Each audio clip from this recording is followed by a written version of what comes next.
بھائی میں آپ کو السلام علیکم ورحمۃ اللہ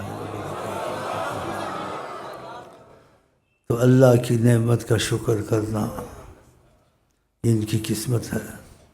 ورنہ میں ان کو یہ چیزیں نہیں سکھاتا ہوں 3 جولائی مناؤ 8 جولائی مناؤ، یہ کہتے ہیں اور میرا خیال ہے شکر کرتے ہیں شاید خدا کا بہت کہ آپ 3 جولائی کو آئے تھے تو ہم پر نعمت خدا اور نعمت رسول رحمت آئی آپ کی وجہ سے، تو آپ کی دن کی آنے کی ہم خوشی مناتے ہیں شکر اللہ کا کر کے کہ اس کا بھی شکر کرو جس کے ذریعے نعمت ملے، تو آپ کی وجہ سے کہ آنے کی وجہ سے ہمیں یہ چیز، یہ تو شریعت میں بھی ہے، قرآن میں بھی ہے، عقل میں بھی ہے، علم میں بھی ہے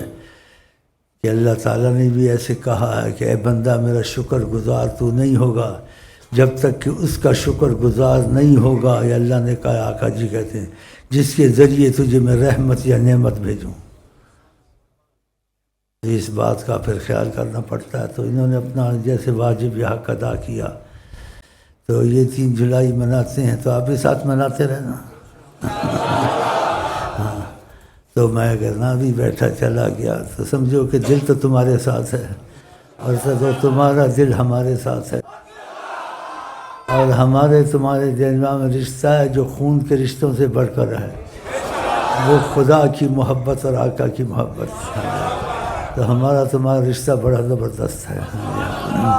تو اس کا بھی ہم شکر کرتے ہیں کہ یہ رشتہ ٹوٹے گا نہیں انشاءاللہ، یہاں تک کہ جنت میں بھی جائیں گے تو آقا کو ڈھونڈیں گے، جنت کے مکان میں گے، پھر آقا وہاں سے ہم کو تم کو رخصت کریں گے، وہاں بیٹھو وہاں بیٹھو۔